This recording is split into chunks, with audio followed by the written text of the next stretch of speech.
Assalamualaikum warahmatullahi wabarakatuh. Saya Immanuel Alvin Nugroho, tim 12 akan menjelaskan apa itu filsafat pendidikan. Kita bedah satu persatu. Filsafat itu berasal dari bahasa Yunani kuno, yaitu dari dua penggal kata, yaitu philos dan sophia. Philos artinya cinta dan sophia artinya kearifan atau kebijakan. Filsafat berarti cinta yang mendalam terhadap kearifan atau kebijakan, dan dapat diartikan juga dengan sebagai sikap atau pandangan seseorang dalam menjalani kehidupan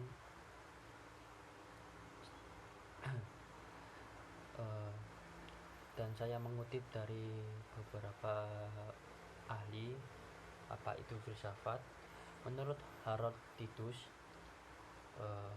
arti sempit dari filsafat yaitu sebagai sains yang berkaitan dengan metodologi, dan dalam arti luas filsafat mencoba mengintegrasikan pengetahuan manusia yang berbeda-beda, menjadikan suatu pandangan komprehensif tentang alam semesta dan makna hidup. Menurut beberapa pendapat ahli yang bersangkutan, dan antaranya Muhammad Nur Syam merumuskan pengertian filsafat dari dua sisi. Pertama, filsafat sebagai aktivitas berpikir murni atau kegiatan akal manusia dalam usaha mencari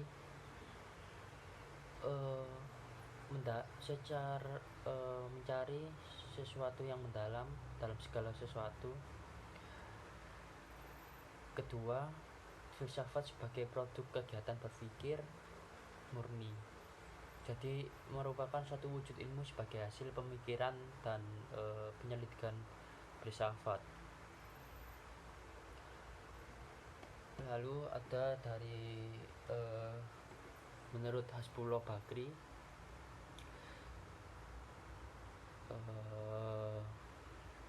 beliau mengungkapkan bahwa filsafat adalah ilmu yang menyelidiki segala sesuatu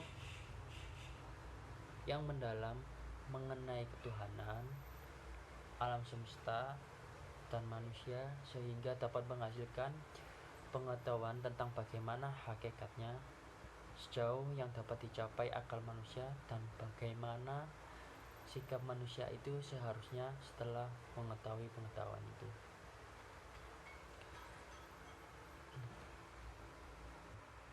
Lalu kita bahas pendidikan. Pendidikan itu berasal dari kata didik. Dalam Kamus Besar Bahasa Indonesia, pendidikan adalah proses pengubahan sikap dan tata laku seseorang atau kelompok untuk mendewasakan manusia melalui pengajaran dan pelatihan. Menurut pendapat ahli, salah satunya Mike Leod, pendidikan berarti perbuatan atau proses perbuatan untuk memperoleh pengetahuan. Menurut Purbakawaya dan Harahap, pendidikan itu sendiri adalah usaha secara sengaja dari orang dewasa untuk mempengaruhi peningkatan si anak ke kedewasaan yang selalu diartikan mampu menimbulkan tanggung jawab moral dari segala perbuatannya. Nah, dalam artiannya sendiri, pendidikan adalah ikhtiar atau usaha manusia untuk mendewasakan cara berpikir, bertanggung jawab,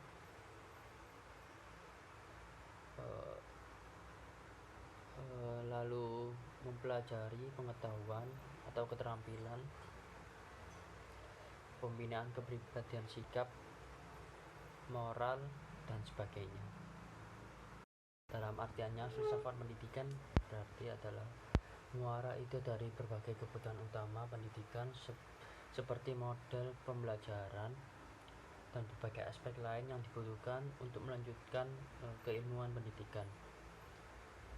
Seperti filsafat pada umumnya, filsafat ini juga mempertanyakan berbagai kemungkinan yang telah ada, lalu mempertanyakan kebenaran agar dapat memutuskan kebenaran baru dalam menggiati keilmuan. Nah, dalam ilmu filsafat pendidikan terdapat juga yang namanya ontologi, epistemologi, dan aksiologi. Nah, apa ontologi? Ontologi seringkali diidentifikasikan dengan metafisika yang juga disebut dengan proto-filsafat atau filsafat yang pertama. Persoalan tentang ontologi menjadi pembahasan yang utama dalam bidang filsafat. Dalam kenyataannya, yang selanjutnya menjurus pada sesuatu kebenaran. Realitas dalam ontologi melahirkan pertanyaan-pertanyaan. Apakah sesungguhnya hakikat realitas yang ada ini? Lalu dalam pendidikan, kegiatan membimbing anak untuk memahami realita dunia dan membina kesadaran tentang kebenaran yang berpangkal atas realita merupakan stimulus menyelami kebenaran tahap pertama dalam ontologi. Dengan demikian, potensi berpikir kritis anak untuk mengerti kebenaran telah dibina sejak awal oleh guru di sekolah ataupun oleh orang tua di keluarga. Nah, apa itu epistemologi? Epistemologi adalah nama lain dari logika. Logika dapat dua, yaitu material dan logika mayor yang membahas dari isi pikiran manusia, yaitu pengetahuan. Epistemologi merupakan studi tentang pengetahuan, bagaimana mengetahui benda-benda. Pengetahuan ini berusaha menjawab pertanyaan-pertanyaan seperti cara manusia memperoleh dan menangkap pengetahuan dan jenis-jenis pengetahuan. Menurut epistemologi, setiap pengetahuan manusia merupakan hasil dari pemeriksaan dan penyelidikan benda sehingga akhirnya diketahui manusia. Dengan demikian, epistemologi ini membahas sumber, proses, syarat, batas, fasilitas, hakikat pengetahuan yang memberikan kepercayaan dan jaminan pada guru bahwa ia memberikan kebenaran pada murid-muridnya.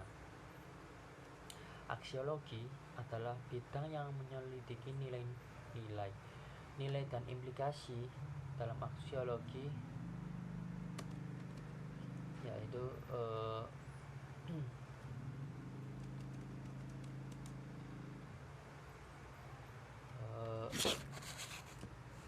ialah menguji dan mengintegrasikan semua nilai, tindakan moral, nilai ekspresi keindahan, dan nilai kehidupan sosiopolitik di dalam kehidupan manusia dan membinanya ke dalam kepribadian anak. Ya, itu saja, sekian dari saya. Apabila ada kekurangan, saya mohon